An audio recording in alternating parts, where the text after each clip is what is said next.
I know I'm fine, but the money makes me handsomer. Walk around smelling like a come up in the answer for her. A Agonia do Eros, do filósofo sul-coreano Byung-Chul Han, trata dessa era do fim do amor pelo outro, esse amor que ele chama de Eros e o predomínio da pulsão de morte junto ao narcisismo.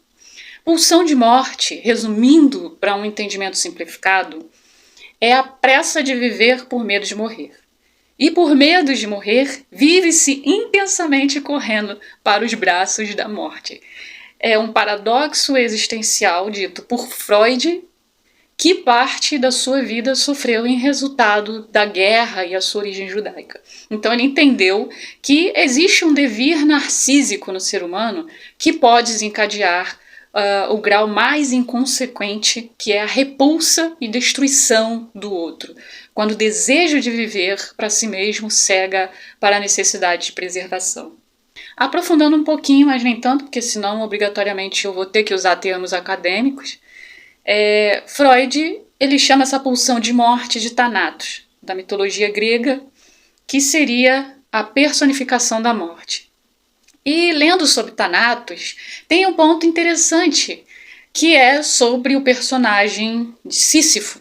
Sísifo bola um plano para fugir da morte, que é Thanatos. Ele pede para sua esposa que não faça um ritual fúnebre. E daí Sísifo morre, fica frente a frente com Thanatos e ele lá reclama que, olha, minha esposa não fez um ritual fúnebre, então eu gostaria de voltar à vida para cobrar ela que faça. Thanatos permite e Sísifo volta à vida e ao invés de cobrar sua esposa, ele foge com ela. É lógico, Thanatos fica ali injuriado e aí vai até o mundo dos vivos, atrás de Sísifo, e Sísifo se fufu, que Thanatos o aprisiona e o condena a rolar uma pedra morro acima, e sempre que ele chega ao pico a pedra rola de novo lá para o pé do morro. Né? E isso acontecerá a eternidade de Sísifo.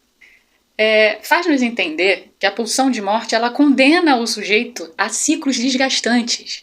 Ele sabe que ele não deve seguir para tais caminhos, mas ele insiste, porque é a única coisa que ele acha que pode fazer para fugir do sentimento de morte, de fim, de que a vida que se está vivendo não é uma vida. Ele simplesmente rola a pedra de novo e de novo, de novo e de novo, preferindo fazer isso todos os dias a enterrar seus ossos da frustração, dos erros, né? Aceitar o caminho, que é aquele mais difícil que ele não quer seguir. Mas rolar a pedra todos os dias do ponto inicial é mais fácil. Nas redes sociais, tem muita gente achando que enganou Thanatos, que enganou a morte, né? Que está conseguindo superar as perdas, o sentimento de solidão, mas simplesmente todos os dias está rolando a pedra, né? No seu mesmíssimo lugar. O interessante de Sísifo, e que cabe bem nesse contexto das redes sociais, é que o castigo dado por Thanatos, ele não tinha nenhum propósito, a não ser mantê-lo ocupado em uma atividade inútil, desgastante e fora do seu controle, talvez como um vício. Sísifo simplesmente não conseguia pensar em outra coisa que não fosse rolar aquela pedra toda vez que ela chegava lá embaixo. Toda vez que ele subia, ela chegava lá embaixo, ele só pensava que tinha que rolar ela de volta lá para cima. O que isso tem a ver com narcisismo, segundo Byung-Chul Han? Nós estamos vivendo uma erosão do outro. Então, fazendo essa analogia, nessa de ficar rolando a pedra, nós podemos encaixar que o outro, ele torna-se esse morro, né, que é onde a pessoa rola a sua pedra.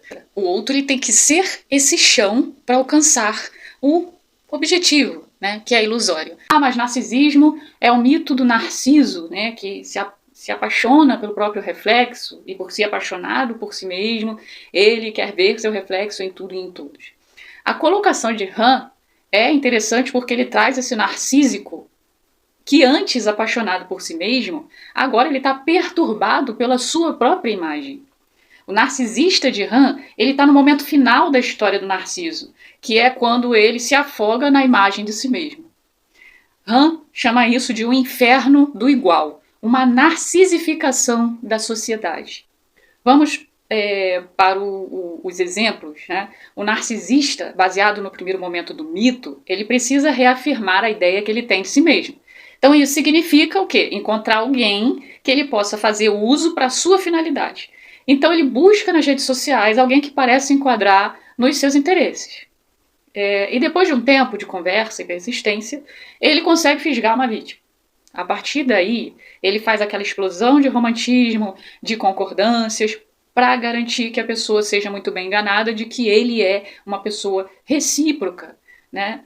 Mas com o tempo, curto ou longo prazo, depende de cada vítima, ele começa a controlar essa pessoa. Não para ser uma pessoa melhor, mas para que ela se entenda como capaz, feia, chata, ignorante. E que fazendo isso, o narcisista é o único que tem um enorme amor por ela, porque ela é tão cheia de defeitos, né? Ninguém vai suportar ela. Então ele vê tudo isso, mas ele tá ali do lado da pessoa. Que coisa linda. E dessa forma ele ganha o lugar de um semideus. E a vítima faz o que ele quer. O narcisista do último momento, que é o que Han está querendo trazer, faz todo esse mesmo processo, mas que durante o relacionamento a tal vítima começa a agir igual o narcisista. E assim ele não consegue os meios para reafirmar a ideia de si mesmo. Pelo contrário, ele fica cara a cara com o eu verdadeiro, né, que só se faz grande porque ele joga sujo com os outros. E a sua imagem refletida acaba se tornando a água que o afoga, que o sufoca em si mesmo. A consequência é a pulsão de morte, esse estágio que beira o perigo da autodestruição para também a destruição do outro. Como assim? Na ânsia de viver, a pessoa começa a descuidar da saúde e não se importar com as razões também dos outros, os valores, os princípios. Então ele dá-se a viver somente para si mesmo. E o pior é que ele acaba produzindo sofrimento a todos que cruzam seu caminho.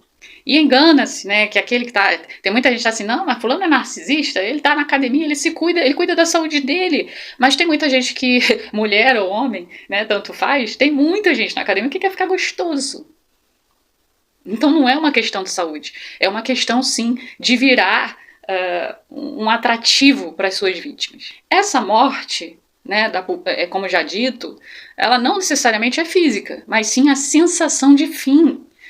Então acabou um relacionamento, a pessoa se apressa para buscar alguém porque ela não está sabendo lidar com a nova rotina. E por causa desse sentimento de angústia, de perda, o instinto de preservação de si mesmo quase desaparece. Isso quando não desaparece por completo. Porque preservar o quê? A pessoa perdeu tudo. Ela investiu tanto para dar em nada. O relacionamento parecia ter um amor, acabou com uma fumaça. Então vem o pensamento de viver de novo, né? E viver de novo e o novo, a aventura, o arriscar-se, a buscar coisas novas, meter o pé na jaca, não mais investir tanto, porque já fez isso e ferrou, não jogar tantas cartas na mesa por amor, porque sabe que vai perder tempo. E assim a pessoa vai caindo direitinho nas belezas que tem o caminho que leva a essa morte, da pulsão de morte. E chegamos então à agonia do Eros. Mais uma vez temos aí um mito grego conhecido como Cupido, que lança suas flechas do amor às pessoas. O que entra na observação do filósofo é que o Cupido ele não tem um padrão e nem seleciona pessoas porque vão se corresponder. Ele simplesmente lança suas flechas. A crítica está nessa questão do narcísico que, diferente do Eros, o outro já é escolhido para atender às necessidades emocionais, sentimentais, físicas e etc. Isso fruto da mercadorização do relacionamento pelas redes sociais, que tem uma única finalidade: fazer as pessoas produtos de entretenimento uns para os outros. Ali, dificilmente, vai aparecer alguém que não se enquadre no teu perfil. A proposta do mundo atual é de infinita liberdade de escolha, mas não uma escolha real, porque no mundo virtual tudo que nos aparece já tem um pré-sim. A diversidade de opções, possibilidade de todos os modos, que se uma pessoa não cede, alguém vai ceder com certeza, porque está todo mundo interligado. A mentalidade de consumo, que se uma pessoa não der certo, tem várias outras. Então ninguém quer mais confiar no Cupido, porque o Cupido tem a mira podre.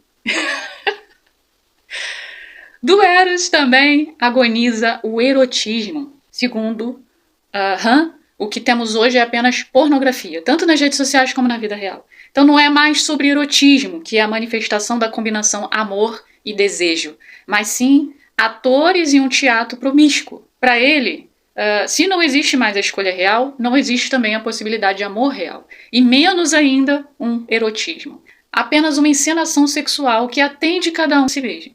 E por ser assim, também vira um produto, né? Porque enjoa-se e vai haver a necessidade de novidade. E esse é o trunfo do consumismo, né?